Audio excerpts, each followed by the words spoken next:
Alors Benoît, il paraît que c'est la nicotine qui apporte le cancer. C'est pas très fun tout ça.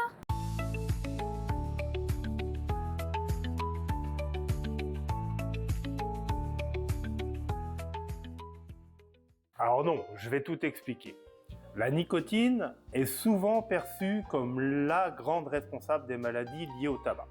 Dans l'esprit de beaucoup de gens, nicotine rime avec cancer. En réalité, il faut faire une distinction très importante. Et c'est ce que nous allons découvrir ensemble dans cette vidéo. La nicotine est avant tout une substance addictive. C'est elle qui va créer la dépendance. C'est elle aussi qui va donner envie de reprendre une cigarette. Mais ce n'est pas elle qui est responsable des cancers liés au tabac.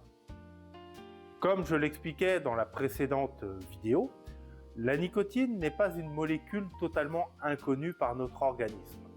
Et oui, on en consomme déjà à l'état de trace depuis notre enfance, dans certains aliments de la vie courante, que ce soit la pomme de terre, la tomate, l'aubergine ou encore le chou-fleur. Alors, bien sûr, vous me direz, ces quantités sont infimes et n'ont pas d'effet addictif. Mais ça montre une chose, c'est que la nicotine en elle-même n'est pas le cœur du danger dans le tabac. Le vrai danger, lui, il se trouve ailleurs. Le vrai danger, c'est la combustion. Et quand on fume une cigarette, on ne consomme pas seulement de la nicotine. On brûle une matière. Et brûler une matière, quelle qu'elle soit, ça va produire des substances toxiques. C'est cette fumée qui contient des milliers de composés nocifs, que ce soit le goudron, le monoxyde de carbone, les particules fines, et j'en passe, la liste est très longue. Ce sont elles qui provoquent les cancers, les maladies respiratoires et cardiovasculaires. En bref, pour le dire simplement, le problème ce n'est pas tant ce qu'on fume, mais le fait de la brûler et de l'inhaler.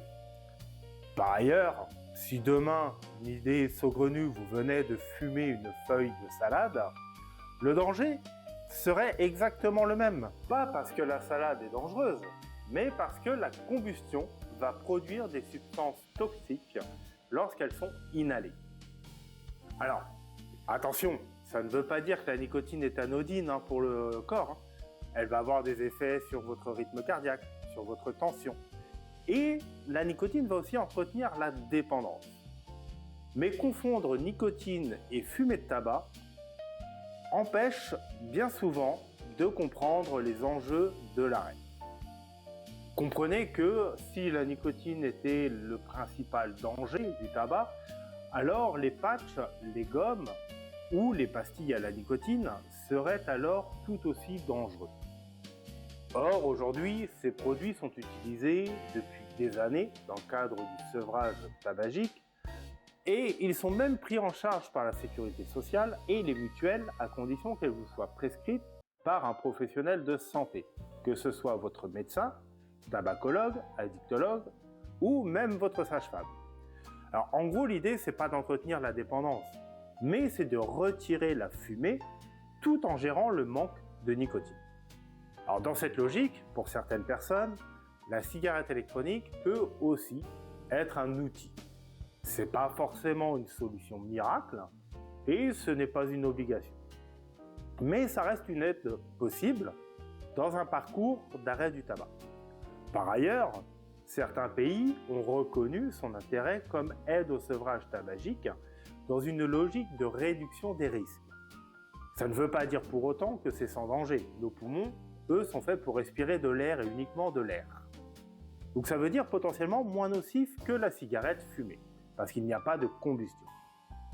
Une étude réalisée au Royaume-Uni démontre que vapoter serait 95% moins nocif pour la santé que de fumer une cigarette. Alors encore une fois, on parle de niveau de risque, pas de produit parfait. Que ce soit patch, gomme ou la vapote, la bonne méthode au final, c'est celle qui vous convient. Et surtout, il faut garder en tête l'objectif final. L'objectif, ce n'est pas de consommer de la nicotine toute sa vie. L'objectif, c'est de ne plus fumer. Et selon les personnes, la nicotine sous différentes formes peut être une étape transitoire. Ça peut être un outil, pas forcément une finalité. Comprendre cette différence qu'il y a entre la nicotine et la combustion change complètement la façon d'aborder l'arrêt du tabac. Et c'est exactement ce que l'on va continuer à explorer dans nos prochaines vidéos. Dans notre prochaine vidéo, nous allons aborder la combustion à part entière. Pourquoi fumer est si toxique? Si cette vidéo vous a plu et vous a aidé à mieux comprendre la différence entre la dépendance et les dangers de la nicotine, n'hésite pas à t'abonner à la chaîne et surtout partage-la sur tes réseaux afin d'aider d'autres personnes qui peuvent être dans la même situation que toi. Je te dis à très bientôt sur notre chaîne.